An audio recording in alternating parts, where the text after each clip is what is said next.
Jam 3 pagi, gadis kecil itu bersembunyi di bawah selimutnya, membaca buku. Tiba-tiba ia mendengar suara aneh di luar jendelanya. Ia berani pergi ke balkon. Sepasang mata muncul di jalan dan bertemu dengan matanya. Kemudian sesosok gelap berdiri. Tubuhnya pasti setinggi bangunan 2 lantai. Ia menyadari bahwa ia telah ditemukan. Jadi ia berjalan lurus ke arah gadis itu. Gadis itu panik dan berlari kembali ke tempat tidur. Tetapi tangan besar itu datang tepat melalui jendela dan meraihnya. Dia meraih gadis itu dan lari dengan gadis itu dalam pelukannya. Dia sangat cepat dan penyamaran yang cukup bagus. Seorang pejalan kaki melintas.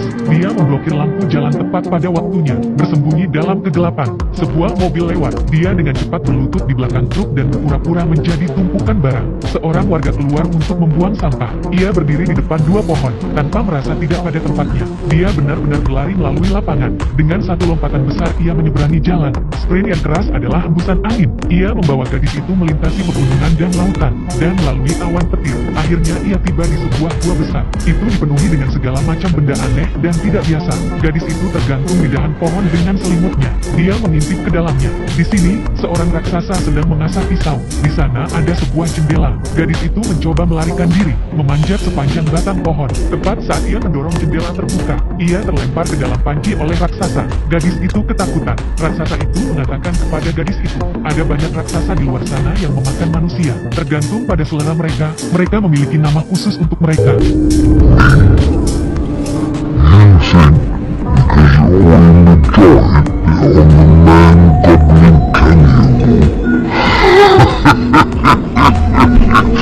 Gadis itu bahkan lebih ketakutan. Pria raksasa tua itu menghampirinya dengan wajahnya. Anda berpikir karena saya seorang raksasa. Dan kemudian, pria raksasa tua itu kemudian memakan labu besar yang tampak lengket, sambil menjelaskan kepada gadis itu. Dia tidak membawanya ke sini karena dia ingin memakannya. Tetapi ia khawatir jika gadis itu melihatnya. Ia khawatir jika wanita itu melihatnya. Ia akan menyebarkan berita tentang keberadaan para raksasa, dan ras misterius mereka akan terungkap. Ketika gadis itu mengetahui bahwa orang tua itu bukan orang jahat, dia segera memberanikan diri dan meraih gadis itu, mengatakan bahwa di luar berbahaya, jangan melarikan diri tanpa izinnya. Ia kemudian menempatkan gadis itu di tempat pengintai kapal layar dan membiarkannya tidur di dalamnya pada malam hari. Namun setelah ia tertidur, orang tua itu pergi melalui gua menuju air terjun. Menarik kendali, sebuah jembatan turun ke bawah. Ia datang ke bengkelnya, botol-botol dan stoples berisi benda-benda berwarna-warni. Semua impian manusia. Dia mengambil sebuah guci merah, berarti dipenuhi dengan mimpi buruk. Kemudian ia memutak-atiknya.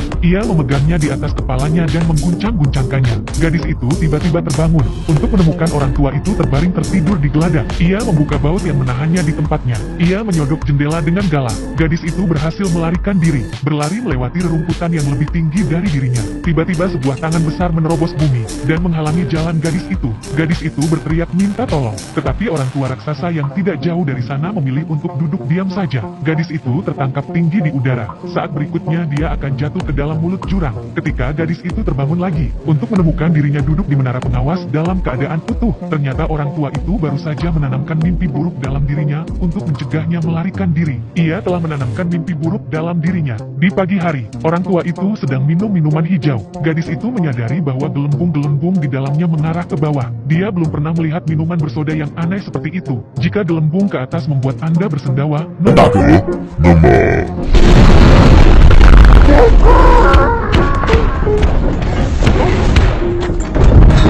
orang tua itu merasa senang, tetapi suara kentutnya menarik pengunjung yang tak terduga. Raksasa itu mencium bau manusia, mencari di mana-mana. Gadis itu memiliki kejeniusan yang luar biasa. Dia masuk ke dalam labu besar di atas meja.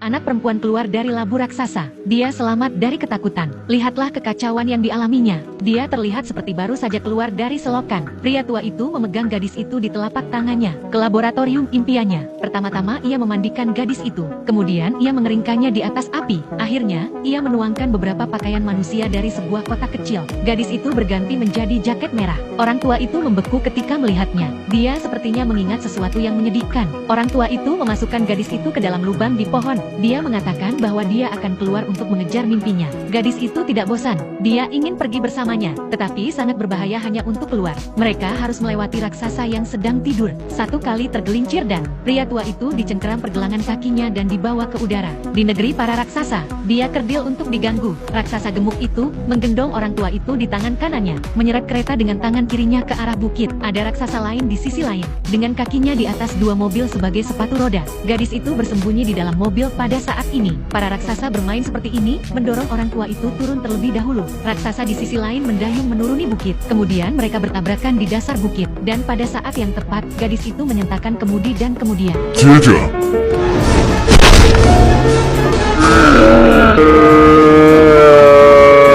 sulit untuk mengetahui siapa yang harus merasa kasihan. Baru saja, langit penuh dengan awan, dan tak lama kemudian hujan turun dengan deras, dan raksasa-raksasa ini takut akan air. Mereka semua bersembunyi. Orang tua itu mengambil kesempatan untuk memasukkan gadis itu ke dalam tasnya. Akhirnya mereka berangkat dalam perjalanan mereka. Mereka mengikuti garis puncak melalui awan. Mereka berjalan dari siang hingga malam. Akhirnya mereka berada di negeri impian fantasi. Orang tua itu lepas landas dengan cepat, dan terjun ke sungai, langsung ke dunia lain. Gadis itu mengikuti langkah orang tua itu, dan melompat ke sungai. Gravitasi berbalik seketika. Orang tua itu membalikkan gadis itu. Ia berkata dengan cara yang mendalam, "This be where all my dreams is beginning."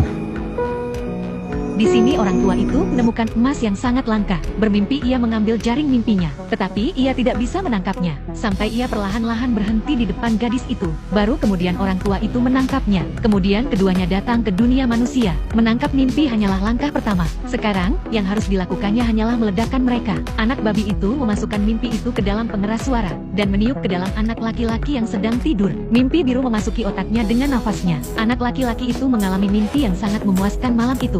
Dalam perjalanan pulang, orang tua itu menyadari bahwa selimut nyaman gadis itu hilang, dan ini pasti akan tercium oleh para raksasa lainnya. Itu berarti bahwa para raksasa mengetahui keberadaan gadis itu. Untuk berada di sisi yang aman, orang tua itu mengirim gadis itu kembali ke panti asuhan di mana ia pernah tinggal. Ia mengatakan bahwa suatu ketika seorang anak kecil telah menjadi temannya, tetapi anak itu dimakan oleh para raksasa. Orang tua itu tidak ingin hal itu terjadi lagi. Gadis itu sedih. Ia tidak ingin kembali ke panti asuhan. Bahkan jika raksasa itu berbahaya, ia tidak takut gadis itu akan mati. Orang tua itu memiliki jantung yang lemah. Mereka kembali ke negeri para raksasa, mendiskusikan cara agar tetap tidak terdeteksi. Tapi saat itu, para raksasa mencium baunya dan menerobos masuk, mengobrak-abrik lemari mencari gadis itu, menghancurkan semua mimpi yang telah diburu orang tua itu selama bertahun-tahun. Jadi, orang tua itu, yang selalu menjaga lidahnya, akhirnya meledak. Pertama, api, kemudian air. Ia mengusir para raksasa itu. Tetapi ini bukan lagi suatu pilihan. Jadi gadis dengan selera humor yang jahat, memiliki gagasan yang sekali dan untuk selamanya. I have a plan. A plan? We are going to the Queen. Raksasa yang bermimpi menciptakan mimpi buruk bagi Ratu Inggris. Menciptakan mimpi buruk. Dalam mimpi itu akan ada sekelompok anak-anak yang dimakan oleh raksasa. Kemudian pasukan manusia tiba dan mengepung para raksasa. Pada akhirnya orang tua itu menempatkan gadis itu dan citranya sendiri ke dalam mimpi. Mimpi buruk dimasukkan ke dalam mixer yang terbuat dari sepeda. Mixer yang terbuat dari sepeda. Semua elemen mimpi bercampur menjadi satu. Ketika mimpi sudah selesai, orang tua dan gadis itu menyelinap ke tukang las platinum, keluar dari jendela ratu, meniupkan mimpi buruk yang dibuat dengan hati-hati ke dalam kepala ratu. Tak lama kemudian ratu terbangun dari dan mengira itu hanya mimpi buruk. Tetapi kemudian sekretaris menemukan anak-anak itu benar-benar hilang dari panti asuhan, dan bahwa gadis kecil yang muncul dalam mimpi itu sedang berdiri di ambang jendela. Bahkan raksasa itu nyata. Sang ratu sekarang harus percaya ada raksasa-raksasa di dunia yang memakan anak-anak, dan meskipun kehadiran orang tua itu menakutkan orang-orang, tetapi ia diperlakukan seperti tamu kehormatan. Ia diperlakukan dengan keramahan, mencoba menyajikan makanan mewah kepada orang tua di atas tangga. Rasanya seperti tidak ada yang pernah ia rasakan sebelumnya. Dalam beberapa saat, para jenderal senior Inggris tiba. Orang tua itu menunjukkannya pada peta lokasi para raksasa. Dalam 10 jam mereka akan keluar untuk mengepung para raksasa. Sebagai imbalannya, orang tua itu menuangkan segelas minuman kepada semua orang yang hadir. Air soda buatan sendiri, termasuk anjing Gyo kerajaan, dan meminumnya. Setelah itu semua orang berada di tempat.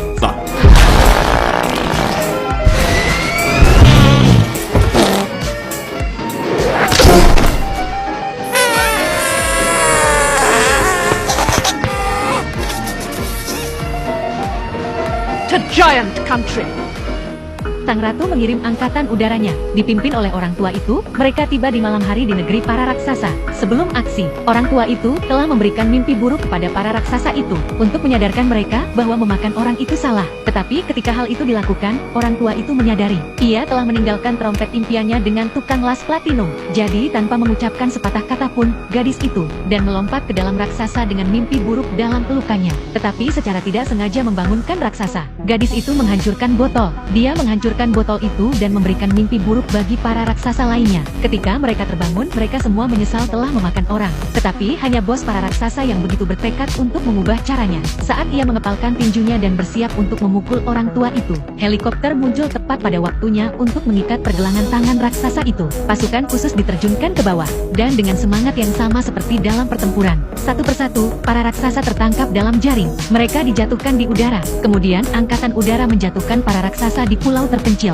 Pulau terpencil yang dikelilingi oleh laut, dan kemudian menjatuhkan sekumpulan labu raksasa dan biji-bijian, sehingga mereka bisa menumbuhkan tanah mereka sendiri. Setidaknya ada sesuatu untuk dimakan, dan hanya vegetarian. Dan jika Anda ingin makan orang, hal ini tidak akan pernah terjadi lagi. Di akhir cerita, sang gadis terbangun dari tempat tidurnya di rumah ratu. Dia akan membawa serta semua kenangan indah dari raksasa yang bermimpi itu, dan menjalani hidupnya dengan keberanian dan kebahagiaan. Karena ia tahu di dalam hatinya, tidak peduli apapun kemunduran dan kesedihan yang mungkin dialaminya. Di sebuah gua di suatu tempat yang jauh, akan selalu ada orang tua yang baik hati, akan mengawasi mimpinya dalam keheningan. Film ini berjudul The Dreaming Giant, berdasarkan novel dengan nama yang sama karya Roald Dahl, disutradarai oleh Steven Spielberg yang hebat, imajinasi fantastis dan efek visual lukisan minyak, negeri impian yang mempesona, antara gadis itu dan pria tua raksasa. Dari ketidakpercayaan awal mereka satu sama lain, dan orang tua itu, dan kemudian mereka bergabung untuk melawan raksasa itu. Hubungan yang sangat menghangatkan hati dan tak terlupakan. Para penonton tergerak oleh film. Film ini tidak hanya untuk anak-anak, ini juga didedikasikan untuk semua orang dewasa. Tidak peduli betapa gelapnya dasar kehidupan, jangan kehilangan kemampuan untuk bermimpi. Nah, itu saja untuk cerita hari ini. Jika Anda memiliki cerita yang ingin Anda dengar, film yang ingin Anda tonton, Anda dapat memberitahu saya. Saya akan memberitahu Anda. Sampai jumpa di lain waktu. Sampai jumpa. Translate